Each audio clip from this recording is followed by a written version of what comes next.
Hey everyone, Token Dave over here, and Dorky Token Black Guy who's just trying to get by. And welcome back to Martial Arts Mayhem, where I predominantly talk about martial arts related content with an entertainment for the month of May. A few months ago, I found out that the Karate Kid trilogy was going to be continued in a TV series. Well, web series on YouTube Red. And yeah, I was not thrilled with that aspect. Something that I kind of have an issue with nowadays, where people just continuing or rebooting everything from the 70s to the 90s and maybe even longer. But anywho, I knew in this year's Martial Arts Mayhem, the Karate Kid saga was going to be a cornerstone. And thus, we are at Cobra Kai. It has been 34 years since the events of the original movie and 33 years after the events of Karate Kid Part 3. Joey Lawrence, he has not really changed all that much and is on his last standing leg. That is until he sees a kid named Miguel getting harassed by a couple of teenagers and defends him, as well as loses his job and almost all of his money, with the exception of the last bit of money his stepfather gives him, causing Johnny to realize that the one way he could get back on his feet is by rekindling the passion he has for martial arts and teaching Miguel his style karate, and as well relive his glory days from the Cobra Kai dojo. I am probably going to focus a lot more on Johnny and Miguel, as they are the lead characters in the series. Number one. Number two, I really hope people now understand why certain people join gangs, because everyone's raving about the reviews and the character development. So I'm hoping people are a lot more understanding and compassionate about why people join gangs. Doesn't mean it's always a good decision, but at least you can have some nuance. Not gonna lie, this is a very good series if you're a fan of the original trilogy. As much as I like the first two movies, after part 2, everything went on a downward spiral for me. I did not really care for a continuation. However, everyone was telling me how interesting we are hearing everything from Johnny's point of view. And if I could be perfectly honest, Johnny's point of view is BS. You could tell that the guy is a liar, you could tell that the guy is a jerk, he has not gotten with the times, and he is stuck in the past. Hell, even as he's explained to Miguel quite a few things, Miguel should have a little more suspicion of Johnny, because we initially see how he is and he hasn't changed a bit. And the story that he tells about what happened in the original Karate Kid movie reeks of things that don't look quite accurate. I will say that Johnny's journey in this series, it's a mixed bag for me. While they really try to further develop Johnny from the one-dimensional character we saw in the first movie, it is kind of difficult to see that the guy has a lot of sides, primarily because for vast majority of the season, he has really not changed, nor really grown. It really takes until the season finale to get some glimmer to the fact that maybe he might change his ways, but that's a bit of a problem, because a lot of things could be cleared up with additional communication and additional courage and fortitude, which he does not show. Miguel, on the other hand, is pretty much going to end up being Frankenstein's monster.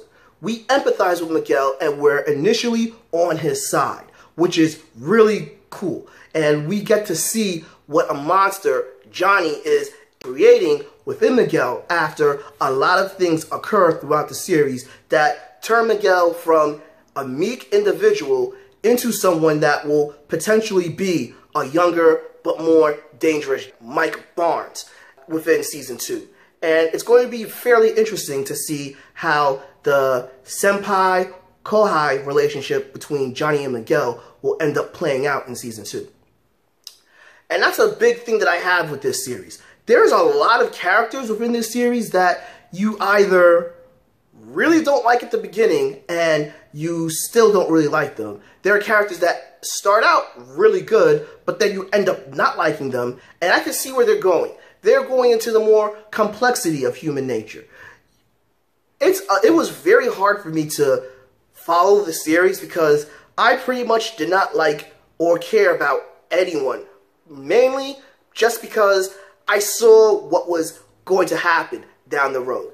I had some glimmers of hope within a couple of episodes, but yeah, the way the season ended kind of dropped the ball.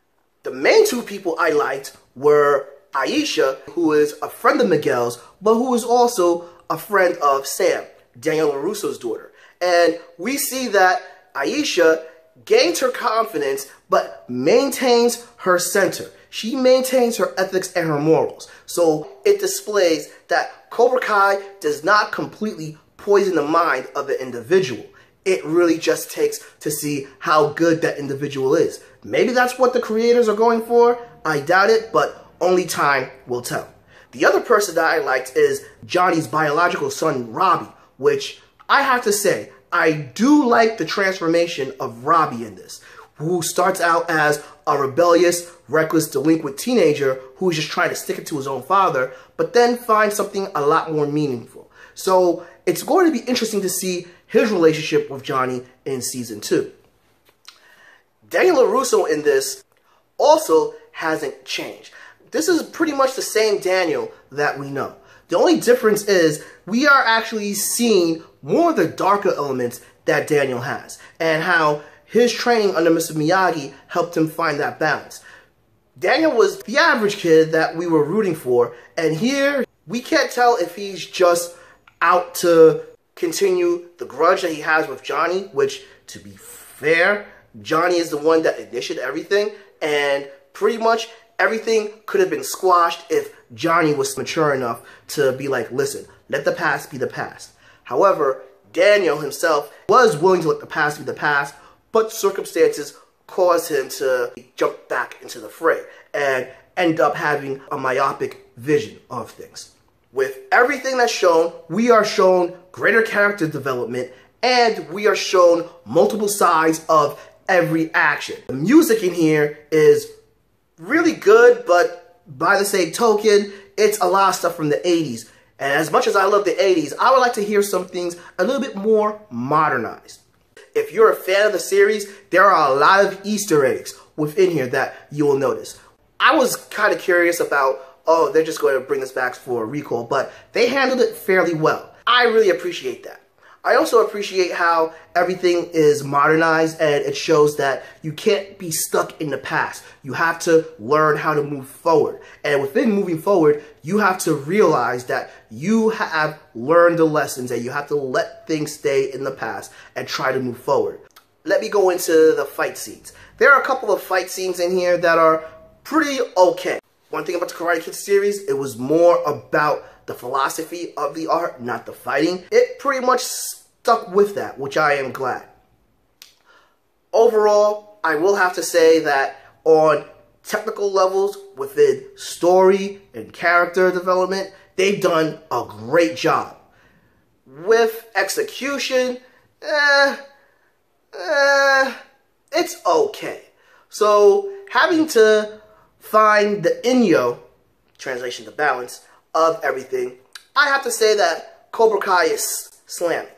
I wanted to give this amazeballs, but there are some factors that have me giving this a good rating, but not the best. Agree? Disagree? Please drop me a comment below, give me a like, follow me on Facebook at Token Dave, or on Twitter at TokenDave80, subscribe, and ring that bell so you know when a new video loads. But until then, this has been Token Dave, the dorky token black guy who's just trying to get by. I'll catch all of you later.